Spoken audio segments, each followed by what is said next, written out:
Hello. ഇപ്പൊ നമ്മൾ ഇന്ന് ഞാൻ കുറേ ദിവസമായിട്ട് വൈകിപ്പിച്ചുകൊണ്ടിരിക്കുന്ന സാധനമാണ് സ്റ്റാർട്ട് ചെയ്യാൻ പോകുന്നത്. അതായത് ടെക്സ്ചർ പെയിന്റിങ് എങ്ങനെ സ്റ്റാർട്ട് ചെയ്യാന്നുള്ളത്. അതായത് ബിഗിനേഴ്സിനായാലും ചെയ്യുന്നവർക്കാണേലും എങ്ങനെ മിക്സ് ചെയ്യാം, അങ്ങനെയുള്ള കാര്യങ്ങളൊക്കെ നമ്മൾ ഇന്ന് പറയാൻ പോകുന്നത്. അപ്പോൾ മെറ്റീരിയൽസ് എന്തൊക്കെ വേണം, എങ്ങനെ ടെക്സ്ചർ പേസ്റ്റ് ഉണ്ടാക്കിയെടുക്കാം, പിന്നെന്തുവാ ഒരു പൈപ്പിംഗ് ബാഗ് എങ്ങനെ ഉണ്ടാക്കാം, ഈ 3 കാര്യങ്ങളാണ് നമ്മൾ ഈ വീഡിയോയിൽ ഡിസ്കസ് ചെയ്യാൻ പോകുന്നത്. ഞാൻ ഒരുപാട് സംസാരിച്ചത് കളയുന്നില്ല. നമുക്കിനി മെറ്റീരിയൽസ് എന്തൊക്കെയാന്ന് നോക്കാം. പിന്നെ ഒരു കാര്യം കൂടെ, നിങ്ങൾ ബിഗിനേഴ്സ് ആണെന്നുണ്ടെങ്കിൽ ഇതെല്ലാം ഏറ്റവും കുറഞ്ഞ അളവിൽ തന്നെ വാങ്ങാൻ ശ്രമിക്കുക, ഏറ്റവും കുറഞ്ഞ അളവിൽ തന്നെ യൂസ് ചെയ്ത് ഉണ്ടാക്കാൻ ശ്രമിക്കുക.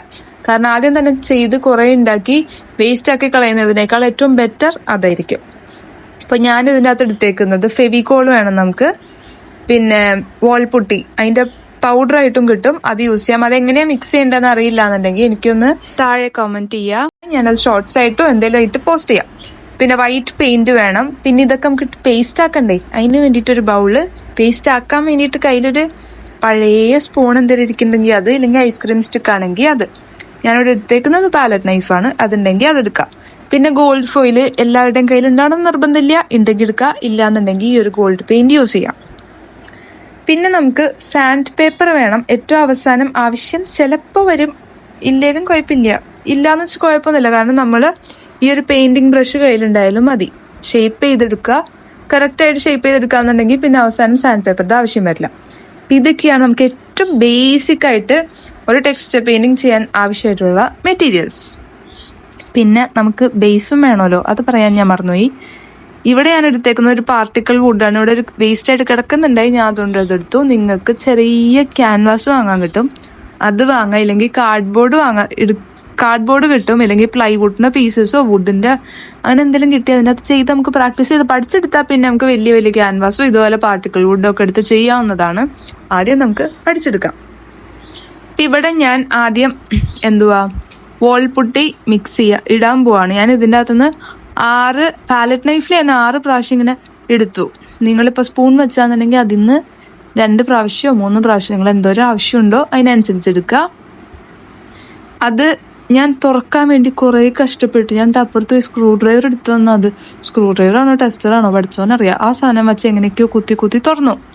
പിന്നെ മെയിൻ കാര്യം, ഗ്ലൗസ് മറക്കരുത്. കൈ ചീത്തയാവുന്ന വെച്ചാൽ അഴുക്കാവുന്നല്ല, ഇതാവുന്നല്ല ഞാൻ പറയുന്നത്. നമ്മുടെ കൈയിനെ അത് നല്ല രീതിക്ക് എഫക്റ്റ് ചെയ്യും.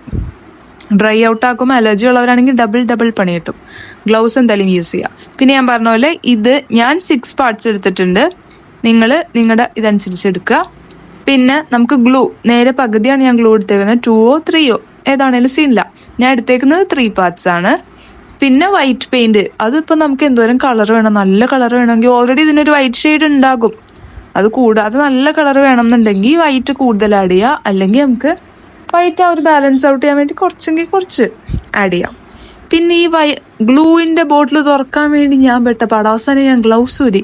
കാരണം ഈ ഗ്ലൗസ് ഇടുമ്പോൾ എനിക്ക് വേറെ എവിടെയോ കൈ വെച്ച് ചെയ്യുന്ന പോലെയാ തോന്നുന്നത്. ഞാൻ ഗ്ലൗസ് ഊരി തുറന്നപ്പോൾ സാധനം തുറന്നു. പിന്നെ ഗ്ലൗസ് എടുത്തിട്ട് ഈ ഗ്ലൗസും ഞാനും തമ്മിൽ ഒരിക്കലും ചേർന്ന പോലെ, പണ്ട് മുതലേ ഇങ്ങനെയാണ്. ഗ്ലൗസ് ഇടുമ്പോൾ 2 വിരൽ ഒരുമിച്ച് ഒരെണ്ണത്തിലേക്ക് കയറിപ്പോ. സാരില്ല, പോട്ടെ, അതാരും കാണണമെന്നല്ലല്ലോ.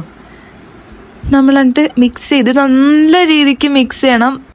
അതായത് ഈ ചേരുവകൾ ചേരേണ്ട വിധത്തിൽ ചേർന്ന് കഴിഞ്ഞാൽ നല്ല രുചി ഉണ്ടാവുന്നറിയില്ലേ, സെയിം തിങ്. നന്നായിട്ട് മിക്സ് ചെയ്യുക, ഇല്ലാന്നുണ്ടെങ്കിൽ എന്തെങ്കിലുമൊക്കെ സംഭവിക്കും. നല്ല രീതിക്ക് മിക്സ് ചെയ്യുക.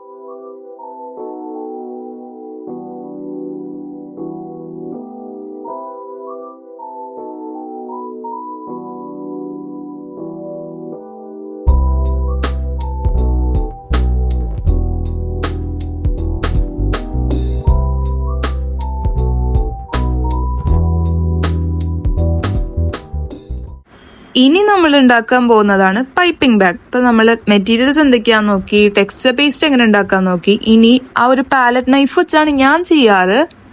അതിനേലും എളുപ്പത്തിൽ ഞാൻ ചെയ്തുകൊണ്ടിരുന്നത് ഈ ഒരു മെത്തേഡാണ്. ഇടയ്ക്ക് ചെയ്യാറുണ്ട് മടിയാവുന്ന ടൈമിൽ. ഒരു പൈപ്പിംഗ് ബാഗ് ഉണ്ടാക്കാന്നുള്ളത് ഏറ്റവും ബെസ്റ്റ് ഓപ്ഷനാണിത്. അപ്പൊ ഞാൻ ആദ്യം കാണിച്ച പോലെ ഒരു സ്ക്വയർ പീസിനെ 2 ആക്കി നടുക്കുന്നല്ല ഞാൻ കാണിച്ചില്ലേ, അതുപോലെ കട്ട് ചെയ്ത് കഴിയുമ്പോൾ നമുക്ക് ഈ ഒരു ഷേപ്പ് കിട്ടും.